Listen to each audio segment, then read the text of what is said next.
이정근 부총장이 민주당의 손절에 배신감을 느끼고 있다라는 변호인의 주장도 나왔습니다. 이정근 전 부총장의 또 다른 의혹을, 또 다른 사건을 변호하고 있는 정철승 변호사.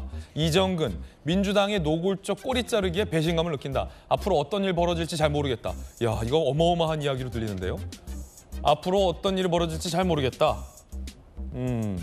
이정근 사건 1심 변호를 맡고 있는 정철승 변호사의 이야기입니다. 지난해 9월 페이스북에 이런 글도 올렸어요. 이정근 전 부총장 영장 심사가 이뤄진 날에 올라온 글입니다.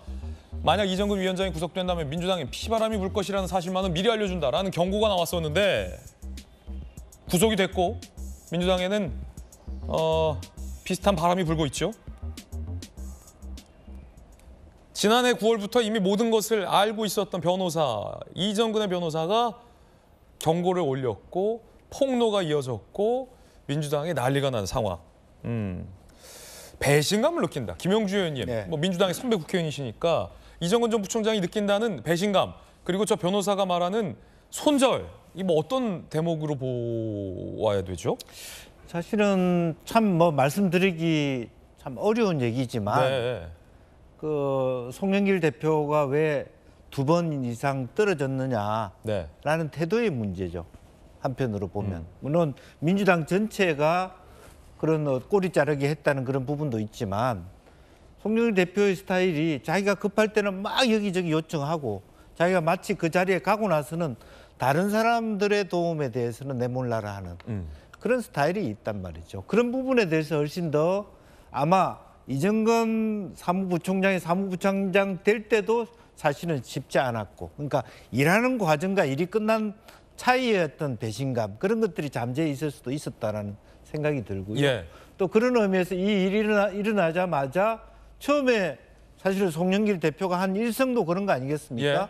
예. 이정근 사무부총장의 개인 일탈이다, 이런 식의 얘기했던 자기의 보좌관이 참여돼 있고 인천시에 부시장했던 사람이 가담돼 있는 것이 드러났음에도 불구하고 이정근의 개인 일탈이다. 네, 그렇게 얘기하는 것은 누가 봐도 섭섭한 일이고 그게 바로 변호인이 말하는 손절이다. 예, 그러니까 본인이 생각할 때 이 일을 생각해 봤을 때 누구를 위해서 내가 그런 무리수를 뒀는데, 그러니까는 그런 어떤 섭섭함이 있을 수밖에 없다라는 거고요. 그렇군요. 그러면 재판 과정에서 뭔가 시인을 하거나 적극적으로 진술할 수도 있겠군요. 그렇기 때문에 이제 마음이 바뀌는 계기가, 정철승 변호사도 그런 얘기, 이미 이 방향이 사실 이정근이라는 사람은 정치권 전체로 보면 무게가 그렇게 있는 사람은 아니잖아요. 예.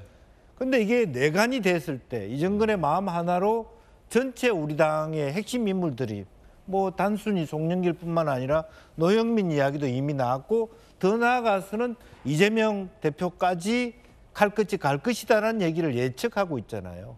그런 시그널을 왜 모르느냐, 민주당은. 이제 그런 것을 얘기하고 있는 것이죠.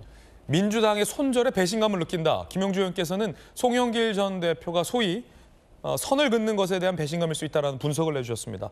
혹시 김병민 최고위원님, 여당에서는 좀 다르게 볼 수 있습니까? 예를 들어 이재명 대표가 본인과 관련된 의혹에 대해서는 정치 탄압이라고 이른바 선을 이렇게 쫙 그어주었는데, 이정근 전 부총장이 지난해 9월에 구속이 됐는데 구속되게 두고 적극적으로 돈봉투 의혹이나 이정근 전 부총장 개인의 의혹에 대해서는 소위 여당이 말하는 방탄을 쳐주지 않은 것, 방탄조끼를 빌려주지 않은 것에 대한 어떤 배신감이라고도 읽힐 수 있습니까? 어떻게 보십니까?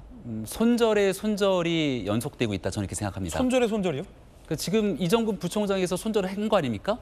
근데 더 나아가서 이정근 부총장으로 끌어낼 수 있는 상황을 넘어섰죠. 송영길 전 대표가 나왔잖아요. 녹취도 나오고 윤가서 사무총장 등등. 그러니까 지금 민주당의 기류가 모든 걸 다 송영길 전 대표한테 떠넘기는 것 같아요. 송영길은 돌아와라.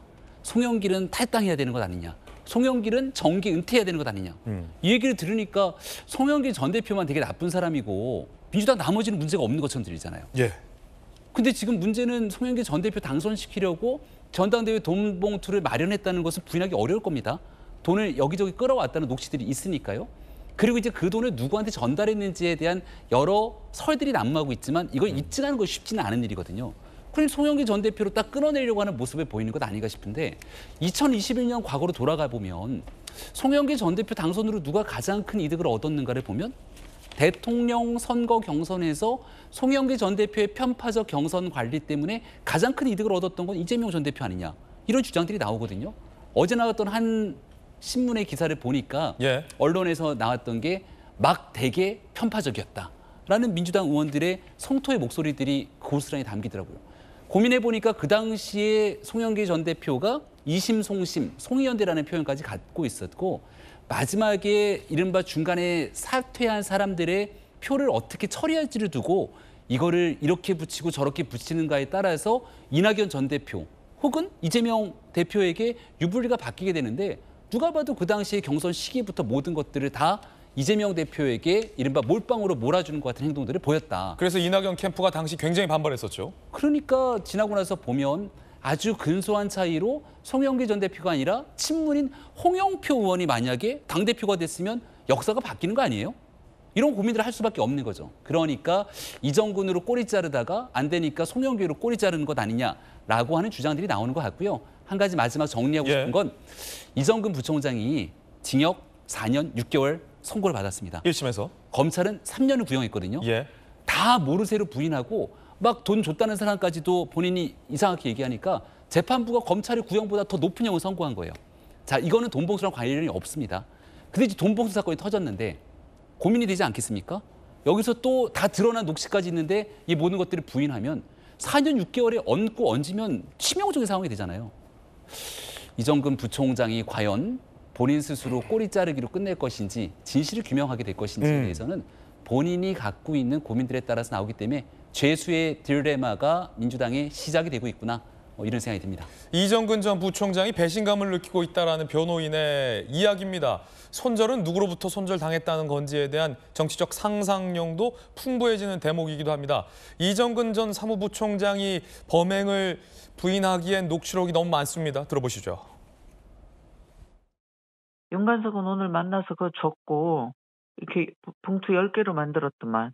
5명이 빠졌더라고. 오늘 안 나와갖고. 아니 모자라면 오빠 채워야지 무조건. 그래서 하는 김에 다 해야지. 우리 그리고 호남을 챙겨야 한다라는 명대사도 날립니다. 그래서 그치. 우리 하여튼 이나 이나 이나 이 둘은 또 호남이잖아. 거기 해야 돼 오빠. 그러니까. 아이 오빠 호남은 해야 돼. 오빠 호남은 해야 해. 그리고 손절과 배신감에 대한 이야기였습니다. 이정근 전 사무부총장은 검찰의 어떤 태도로 조사를 받을까요? 상당히 궁금해집니다.